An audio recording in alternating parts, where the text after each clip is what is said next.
Hi, I'm Cooper. Hi, I'm Brisa. Hi, I'm Jocelyn.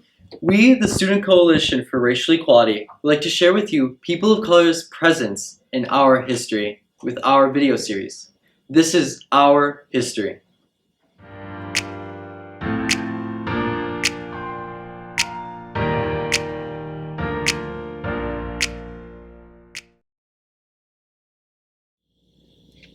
Hi, I'm Steph.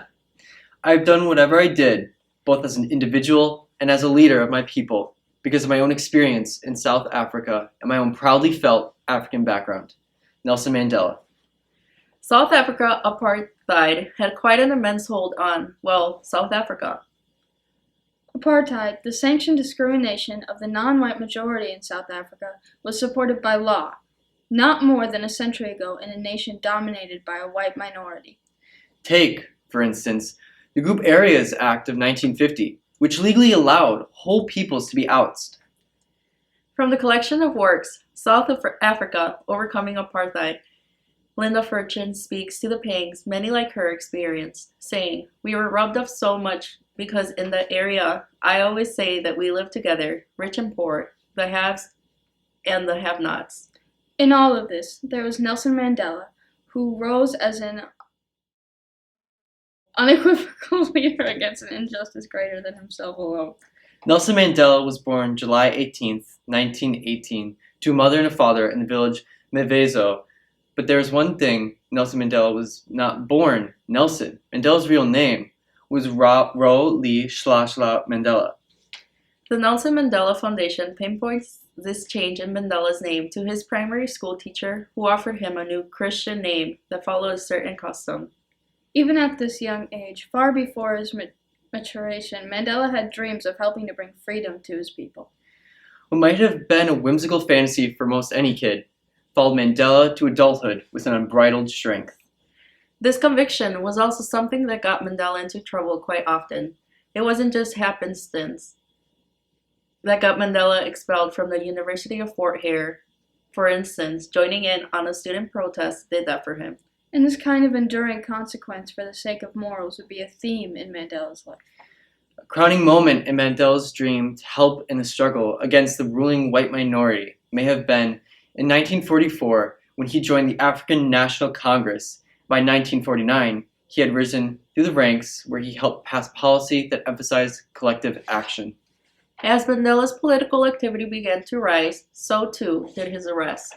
October 9, 1963, Mandela was put on trial and faced the death penalty.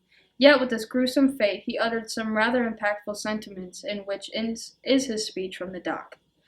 I fought against white domination, and I have fought against black domination. I have cherished the ideal of a democratic and free society in which all persons live together in harmony and with equal opportunities. It is an ideal which I hope to live for and to achieve.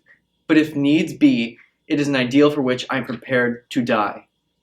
Ultimately, Mandela was imprisoned would stay there for 27 years. By the 90s, most apartheid laws had been removed, and white dominance seemed to falter to a degree. Only a few years after his release in 1993, Mandela would win a Nobel Peace Prize alongside President F.W. de Klerk for his often opposed efforts to revolutionize South Africa away from systemic racism and to democracy. In another monumental moment, May 10, 1994, Mandela would be inaugurated as the first black president of South Africa. This year, it would have been only 8 years ago that Nelson Mandela passed away, leaving behind a profound scope of leadership and change.